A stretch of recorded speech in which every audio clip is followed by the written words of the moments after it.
Hey everybody, how exciting. We're here today with Janet Stone. Oh my goodness, it's so good to see you. Thanks, good to see you. And congratulations on yet another win. Thank you very much. That's They're all a fabulous. thrill. You know, let's talk first of all, because people just go, what is this what is this thing that you got going with the sheep thing, okay? The sheep thing? What's that sheep The thing letter about? thing? Yeah. I was a spinner for many years before I ever became a quilter, so I kind of got enamored with sheep at that time. Started collecting them, just little, little figures of sheep, and my house is full of artwork with sheep, and I just love them. Well, I have to believe that you must lay awake at night thinking up about these new creative ways to use, I know that was bad. That was good. The alphabet. Are you attracted to the alphabet in particular, or is it just kind of how you use the word you?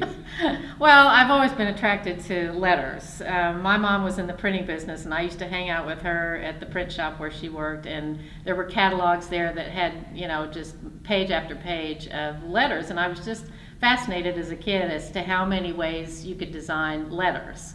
And that's just always stuck with me, and I used to do a little calligraphy, and I like handwriting, and it's just, when I started quilting, it just seemed natural to use letters. I think that's great. One of the things that I have to compliment you on is that while you are clever and creative with all of those things, it's not in your face, and it's not like too much syrup on the ice cream cone. I try not to make it, yeah. It's subtle, and it's hidden, and it's Yeah. whimsical, and I think that's fabulous. Thank you.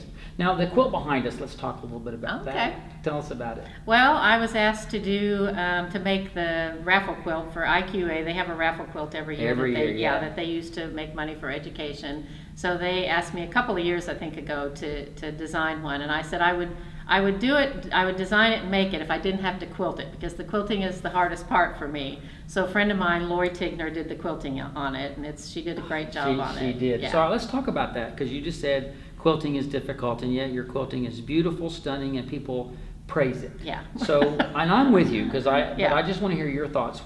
How do you go through that process? Well, the design process for the top, to me, comes relatively easy. I feel always very confident in my designs of the top.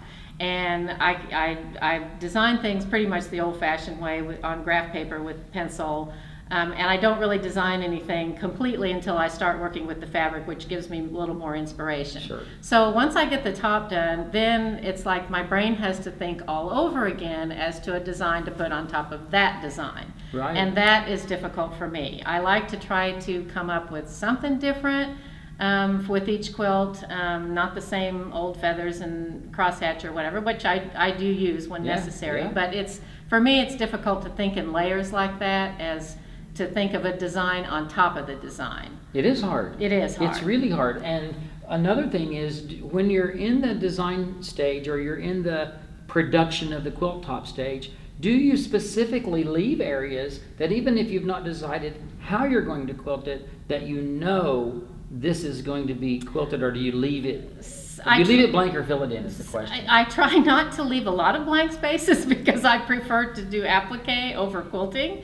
But the spaces that are there, or even on borders or little piece parts, I do think as I'm sewing them what I'm going to do with the quilting part, and I make notes, and so I don't forget what I'm thinking of. But do you take snapshots at shows? Do you sketch out quilting designs just to keep a library of ideas handy? All of the above. Yes. Yes. And then even with that, new ideas. Even with that, when I get to the quilting part, I use one of my greatest tools is Glad Press and Seal, which I just have a roll of in my sewing room, and I just take that off and put it on the quilt and just start drawing out designs. And I'll go through 6 different designs before I get something that I like. And is that with dry erase, or? I just do it with a Sharpie on top of the press and seal. I'm careful. I know you're careful, but you're just really being careful, because you never poked a hole. It doesn't go through. No, I'm very light with it, because Okay. I know I've thought about it. Luckily, it's been okay so far. So. Oh my gosh,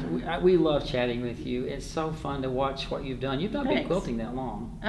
Well, seriously, my first show quilt was in 2008. Yeah, that's what I'm saying. And we're here in 2016. Yeah. It's like you're still you're a teenager on the block. You're not the Yeah. new baby on the block, No. but you're certainly not a long seasoned quilter that's been doing it a long time. No. but you do it so wonderfully. And I'll tell you, you need to go see Janet's quilts. And if you ever get a chance, get your nose on them, because I'm looking at your first prize winner here, and I'm looking at that border with the black and the white dots and the ribbon, and then it's circled, and then it's quilted, and then there's more applique, and I'm like, you've got to be kidding me. Stop. But it's that kind of detail that makes it exciting. Yeah, I like a lot of details, So, yeah. Thanks for sharing your You're welcome. Thanks for enthusiasm with asking us me. today. Talk to you later, everyone.